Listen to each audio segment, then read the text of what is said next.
तो 10,000 वर्ल्ड के पिछले एपिसोड में हमने देखा था कि लिन फेंग 1 महीने तक स्वॉर्ड्समैनशिप की प्रैक्टिस करता है, जिससे उसकी स्वॉर्ड्समैनशिप काफी ज्यादा एडवांस हो जाती है। तभी थंडर ड्रैगन लिन फेंग के पास आते हुए उससे बोलता है, लिन फेंग तुम्हें जल्द से जल्द यहाँ पर केओस ऑर्ब को ढूंढना होगा, क्योंकि बिना केओस ऑर्ब की मदद के तुम ब्रेक थ्रू करके गॉड वनरेबल रैलम पर नहीं पहुंच सकते हो।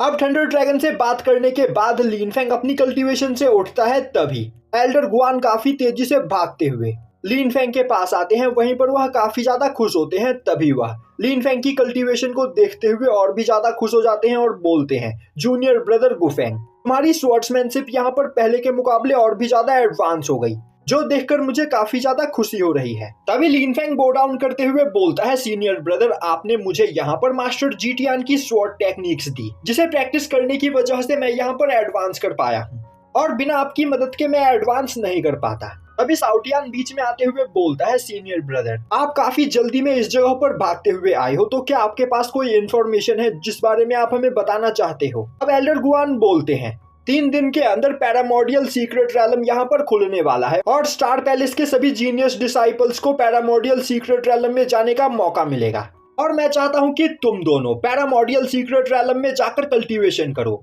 यह सुनते ही साउटियान वहां पर काफी ज्यादा खुश हो जाता है और अब वह खुशी से नाचने लगता है।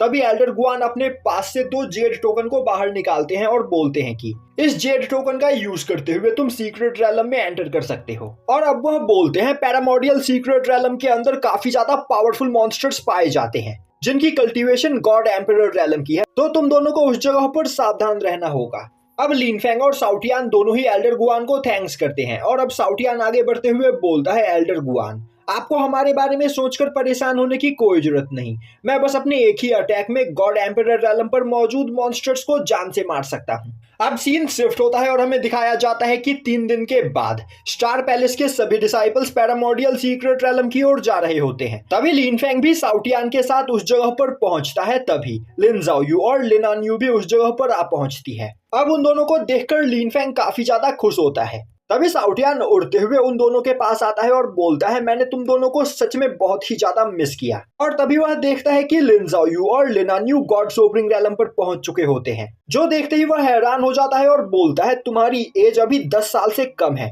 और तुम दोनों अभी ही गॉड सोबरिंग रैलम पर पहुंच चुके हो। अपनी इस कल्टीवेशन स्पीड के साथ तो तुम दोनों 1 साल के अंदर ही मुझे भी सरपास कर दोगे। तभी लिन आनयू वहां पर साउटियान को पकड़ लेती है और बोलती है, साउटियान तुम्हें हमसे जेलस फील करने की कोई जरूरत नहीं, तुम्हें भी हमारी तरह यहाँ पर मेहनत करनी चाहिए, जिससे तुम भी यहाँ पर हमारी तरह पावरफुल बन सको। तभी लिन ज़ाओयू बोलती है, साउटियान तुम उदास मत हो, पैरामोडियल सीक्रेट रैलम से हम तुम्हारे लिए पैरामोडियल स्पिरिट फायर लेकर आएंगे, जिसे रिफाइन करने के बाद तुम और भी ज्यादा पावरफुल बन सकते हो। अब यह सुनते ही साउटियान काफी ज्यादा खुश होता है और अब वह लिन ज़ाओयू की लगातार तारीफ करने लगता है। तभी उस जगह पर टियानची आता है और अब सभी लोग देखते हैं कि टियानची भी गॉड सोवरिंग रैलम पर पहुंच चुका होता है, जो देखते ही लिन आनयू और लिन ज़ाओयू उसे कांग्रेचुलेट करती है। तभी टियानची बोलता है, मेरे मास्टर के द्वारा दिए गए ट्रेजर्स की मदद से मैं यहाँ पर जल्दी ब्रेक थ्रू करके गॉड सोवरिंग रैलम पर पहुंच तो गया, पर यहाँ पर मेरे पास ज्यादा फाइटिंग एक्सपीरियंस नहीं है, इसीलिए मेरे मास्टर मुझे पैरामोडियल सीक्रेट रैलम में भेज रहे हैं, जिस जगह पर मॉन्स्टर्स को मारकर मैं अपने स्किल्स को एडवांस कर सकूं।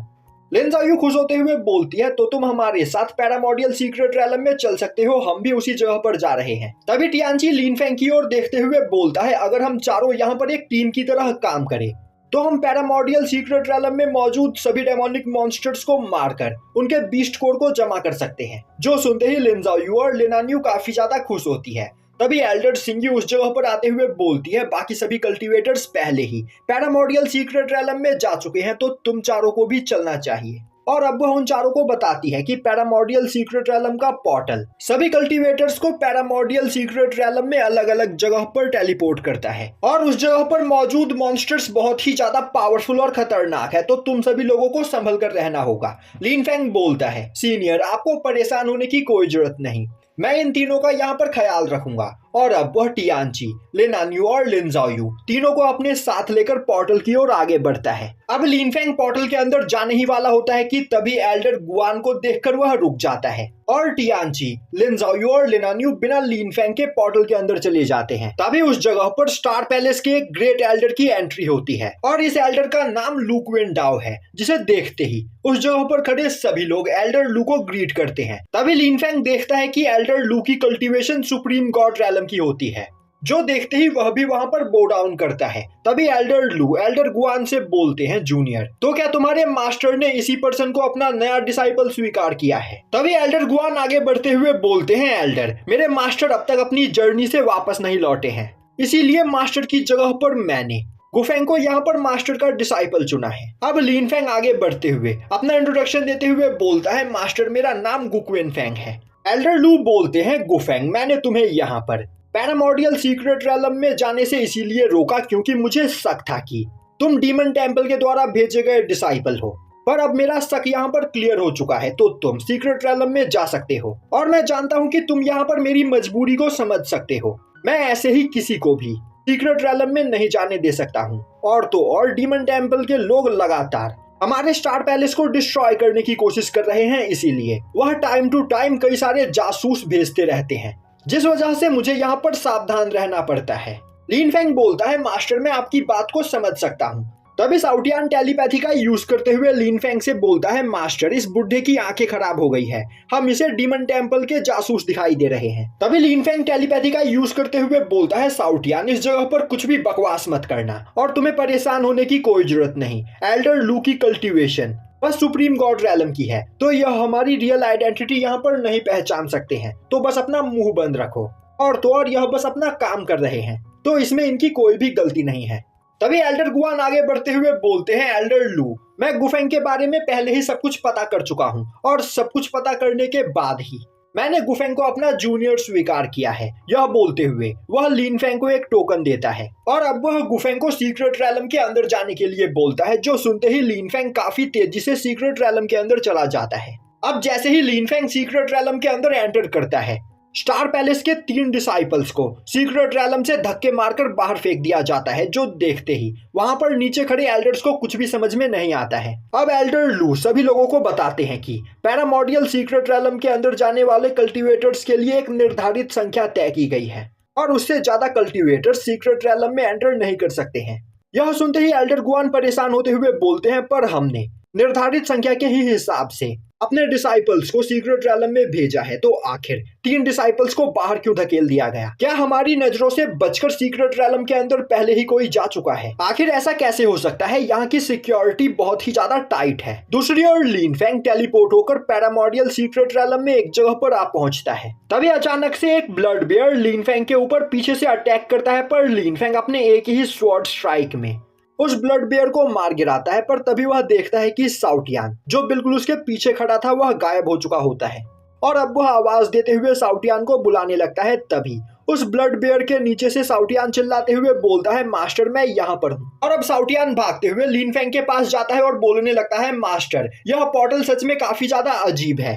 इस पोर्टल ने अचानक से मुझे एक टनल के अंदर टेलीपोर्ट कर दिया था, जिस टनल के अंदर कई सारी मरी हुई मछलियां थी। यह पोर्टल सच में बेकार है। दूसरी ओर साउटियान के शरीर से काफी गंदी बदबू आ रही होती है, जो देखकर लिन फेंग समझ जाता है कि जैसे ही साउटियान इस जगह पर आया, इस ब्लड बेयर ने साउटियान को बिना पता चले उसे खा लिया और अब तक साउटियान उस ब्लड बेयर के पेट के अंदर फंसा हुआ था। तभी टियानची काफी तेजी से उड़ते हुए लिन फेंग के पास आता है और अब वह बोलता है, अंकल गुफेंग, फाइनली मैंने आपको ढूंढ ही लिया। हम सभी लोग एक साथ उस पोर्टल के अंदर एंटर हुए थे, पर उस पोर्टल ने हम सभी लोगों को अलग अलग जगह पर टेलीपोर्ट कर दिया और लिन ज़ाओयू और लिन अन्यू कहाँ हैं, इस बारे में मुझे कोई भी आइडिया नहीं। यह सुनते ही लिन फेंग बोलता है, हमें जल्द से जल्द उन दोनों को यहाँ पर ढूंढना चाहिए, यह जगह बहुत ही ज्यादा खतरनाक है। अभी थंडर ड्रैगन बोलता है, लिन फेंग, तुम्हें उन दोनों के बारे में सोचकर परेशान होने की कोई जरूरत नहीं। कहीं तुम भूल तो नहीं गए कि उन दोनों के पास कई सारे एम्परर लेवल वेपन्स हैं, तो वह दोनों इस जगह पर खुद को प्रोटेक्ट कर सकती है। अब यह सुनते ही लिन फेंग सोचने लगता है, सीनियर थंडर ड्रैगन बिल्कुल सही बोल रहे हैं। और अब वह टियानची से बोलता है, टियानची, तुम्हें परेशान होने की कोई जरूरत नहीं। लिन ज़ाओयू और लिन अन्यू दोनों ही बहुत ही ज्यादा पावरफुल है, तो वह दोनों सेफ होंगी। और यहाँ पर पहले हमें चलकर केओस माउंटेन को एक्सप्लोर करना चाहिए। सीनियर गुआन ने मुझे बताया था कि केओस माउंटेन के ऊपर एक केओस स्प्रिंग मौजूद है, जिसके अंदर कल्टीवेशन करके मैं अपनी केओस एनर्जी को और भी ज्यादा बढ़ा सकता हूँ। अब यह सुनते ही टियांची को याद आता है कि उसके ग्रैंडफादर काफी लंबे समय से गॉड किंग रैलम पर अटके हुए हैं, और अगर उसे यहाँ पर केओस वाटर मिल जाए तो केओस वाटर का यूज करते हुए वह अपने ग्रैंडफादर को ब्रेक थ्रू करने में मदद कर सकता है। यह सोचते हुए वह काफी तेजी से लिनफेंग के साथ केओस माउंटेन की ओर जाने लगता है। लिनफेंग टियांची और साउटियान के साथ केओस माउंटेन पर पहुंचता है, पर तभी वह एक काफी ज्यादा पावरफुल मॉन्स्टर्स को उनकी ओर आते हुए सेंस करता है, और अब वह साउटियान और टियांची को उस जगह पर सावधान रहने के लिए बोलता है। तभी एक जाइंट एप किंग काफी तेजी से चिल्लाते हुए उनकी ओर आगे बढ़ता है। अब लिनफेंग देखता है कि वह app king God king realm के पीक पर होता है, जो देखते ही वह साउटियान को उसके ऊपर अटैक करने के लिए बोलता है, पर जब तक साउटियान वहां पर तैयार हो पाता तब तक वह एप किंग काफी तेजी से आगे बढ़ते हुए उन तीनों के ऊपर एक काफी खतरनाक अटैक करता है, जो देखते ही लिनफेंग टियांची को अपने साथ लेकर उस अटैक को डॉज कर लेता है, पर उस एप किंग के अटैक से साउटियान उस जगह पर घायल हो जाता है। अब लिनफेंग टियांची को उस जगह से दूर करते हुए अपने स्वॉर्ड टेक्निक का यूज करते हुए एप किंग के ऊपर अटैक करता है, पर लिनफेंग के अटैक से उस मॉन्स्टर के ऊपर कोई भी असर नहीं पड़ता है, और अब वह मॉन्स्टर लिनफेंग और साउटियान को इग्नोर करते हुए काफी तेजी से टियांची के ऊपर अटैक करने के लिए आगे बढ़ता है। पर टियांची अपने टाइम एंड स्पेस टेक्निक का यूज करते हुए उस मॉन्स्टर को एक जगह पर फ्रीज कर देता है, पर फ्रीज होने से पहले वह मॉन्स्टर अपने पॉइजन टेक्निक का यूज करते हुए टियांची को इंजर्ड कर देता है। यह देखते ही साउटियान अपने डिवाइन स्वॉर्ड से अटैक करते हुए उस मॉन्स्टर को इंजर्ड कर देता है, और अब साउटियान की पावर को देखकर वह मॉन्स्टर काफी ज्यादा डर जाता है और अपनी जान बचाकर उस जगह से भागने लगता है। तभी साउटियान अपने पंखों का यूज करते हुए उस जगह पर एक काफी पावरफुल विंड अटैक करता है, जिससे उस जगह पर मौजूद सभी पॉइजन वहां से दूर उड़ जाता है। तभी लिनफेंग भागते हुए टियांची के पास आता है, और अब वो अपनी पावर का यूज करते हुए टियांची को हील करने लगता है। दूसरी ओर साउटियान मन ही मन सोच रहा होता है, मैंने इस जगह पर टियांची की जान बचाई तो जरूर अब टियांची मुझे एक हीरो की तरह एडमायर करेगा, और जब वह अपनी मदर टांटियान यू से मिलेगा तब वह सीनियर सिस्टर टांटियान यू के सामने मेरी काफी ज्यादा तारीफ करेगा, जिससे खुश होकर सीनियर सिस्टर जरूर मुझे काफी ज्यादा कीमती ट्रेजर्स गिफ्ट करेंगी, और उन ट्रेजर्स का यूज करते हुए मैं मास्टर लिनफेंग से भी ज्यादा पावरफुल बन जाऊंगा। यह सोचते हुए साउटियान वहां पर खुली आंखों से सपने देखने लगता है। तभी लिनफेंग चिल्लाते हुए उसे होश में लाता है, और अब वह बोलता है, यह जगह काफी ज्यादा खतरनाक है, तो हम सभी लोगों को सावधान रहना होगा, और अगर एक और बार हमसे इस तरह की गलती हुई तो हम में से कोई ना कोई जरूर मारा जाएगा। अभी टियांची अपने पास से एक ट्रेजर को बाहर निकालते हुए उन तीनों के चारों ओर एक फॉर्मेशन बैरियर बना देता है, और बोलता है कि यह एक डिवाइन लेवल वेपन है जो मेरे मास्टर ने मुझे दिया है, और इस ट्रेजर का यूज करते हुए हम खुद को सेफ रख सकते हैं। जिसके बाद सभी लोग केओस माउंटेन की ओर आगे बढ़ते हैं। वहीं पर साउटियान बोल रहा होता है, सीनियर गुआन ने मुझे बताया था कि इस माउंटेन के टॉप पर वह केओस स्पिरिचुअल स्प्रिंग मौजूद है, और अगर उसके अंदर जाकर हम कल्टीवेशन करते हैं तो हम अपनी केओस एनर्जी को काफी ज्यादा इंक्रीज कर सकते हैं, और मास्टर केओस एनर्जी से आपको यहाँ पर और भी ज्यादा फायदा होगा। कुछ देर तक ट्रैवल करने के बाद वह तीनों केओस स्प्रिंग के पास पहुंच जाते हैं। अब केओस एनर्जी की पावर को सेंस करते ही थंडर ड्रैगन नींद से जग जाता है, और अब वह लिनफेंग को बताता है कि लिनफेंग इस केओस स्प्रिंग के नीचे एक स्पेस एरिया मौजूद है, तो तुम्हें उस जगह पर जाकर देखना चाहिए कि आखिर उस जगह पर क्या रखा हुआ है। यह सुनते ही लिनफेंग अपनी स्पिरिचुअल आई का यूज करते हुए केओस स्प्रिंग के अंदर देखने की कोशिश करता है, पर वह केओस स्प्रिंग बहुत ही ज्यादा गहरा होता है, जिस वजह से लिनफेंग अपनी स्पिरिचुअल आई का यूज करते हुए कुछ भी नहीं देख पाता है। दूसरी ओर साउटियान बिना रुके केओस स्प्रिंग के अंदर मौजूद पानी को लगातार पिए चला जा रहा होता है। वहीं पर वह सोच रहा होता है कि अगर मैं यहाँ पर ज्यादा से ज्यादा केओस एनर्जी को रिफाइन कर लूं तो भले ही मैं केओस एनर्जी को मास्टर न कर पाऊं, पर मेरे होने वाले बच्चों के पास केओस डाओ बॉडी होगी, और मेरे बच्चे मुझसे भी ज्यादा टैलेंटेड और पावरफुल होंगे, जिस वजह से कुछ ही टाइम में मेरी पैंग फैमिली इस यूनिवर्स की सबसे ज्यादा पावरफुल फैमिली बन जाएगी। दूसरी ओर टियांची अपने पास से एक जेड बॉटल को बाहर निकालते हुए अपने ग्रैंडफादर के लिए उसके अंदर केओस वाटर को स्टोर करने लगता है। तभी साउटियान लिनफेंग को उस जगह पर चुपचाप खड़ा देखता है, और अब वह बोलता है, मास्टर आखिर आप इस केओस एनर्जी को एब्जॉर्ब क्यों नहीं कर रहे हो? आप तो काफी लंबे समय से केओस एनर्जी के सोर्स को ढूंढ रहे हो जिससे आप ब्रेक थ्रू करके अगले रैलम पर पहुंच पाओ, तो आपको बिना देर किए इस केओस एनर्जी को एब्जॉर्ब करना चाहिए। अभी लिन फेंग उसे बताता है कि इस केओस स्प्रिंग के नीचे एक स्पेस डायमेंशन मौजूद है। तो मैं देखने के लिए जा रहा हूँ कि आखिर उस स्पेस डायमेंशन के अंदर किस चीज को रखा गया है, और मैं चाहता हूँ कि जब तक मैं वापस न लौटूं तब तक तुम इसी जगह पर रुककर टियानची को प्रोटेक्ट करो। यह बोलते हुए लिन फेंग स्प्रिंग के अंदर चला जाता है। अब लिन फेंग को जाते हुए देखकर साउटियान बोलता है, मास्टर आप मुझ पर यकीन कर सकते हो, मेरे यहाँ पर रहते साउटियान का कोई कुछ भी नहीं बिगाड़ सकता है। अब लिन फेंग थोड़ी देर तक तैरने के बाद केओस स्प्रिंग की गहराई में मौजूद एक केव के पास पहुंचता है, जिस केव को एक फॉर्मेशन बैरियर का यूज करते हुए सील किया गया होता है। और अब काफी ट्राई करने के बावजूद लिन फेंग उस फॉर्मेशन बैरियर को पार करके केव के अंदर नहीं जा पाता है।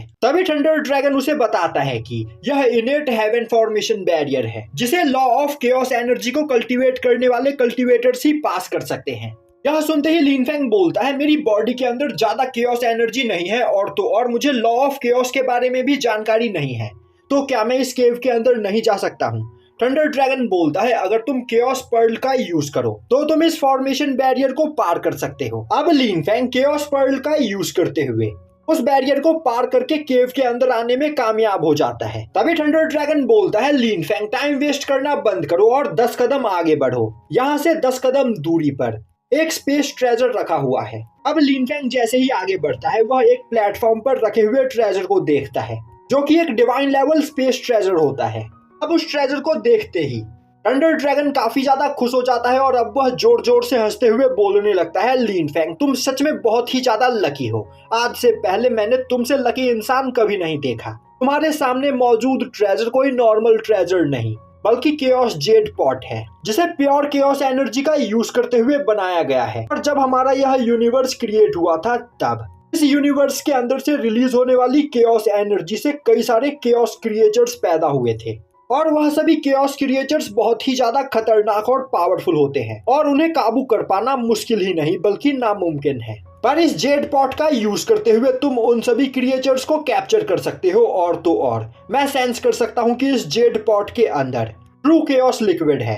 तो जल्दी से इस ट्रेजर को यहाँ पर रिफाइन करो। अब यह सुनते ही लिन फेंग काफी ज्यादा खुश होता है और सोचने लगता है, अगर इस ट्रेजर का यूज करते हुए मैं केओस क्रिएचर्स को कैप्चर कर सकता हूँ तो इससे फ्यूचर में मुझे बहुत ही ज्यादा फायदा होगा। मेरे पास केओस स्पिरिचुअल बीस्ट होंगे, जिनका सामना यहाँ पर कोई भी नहीं कर पाएगा।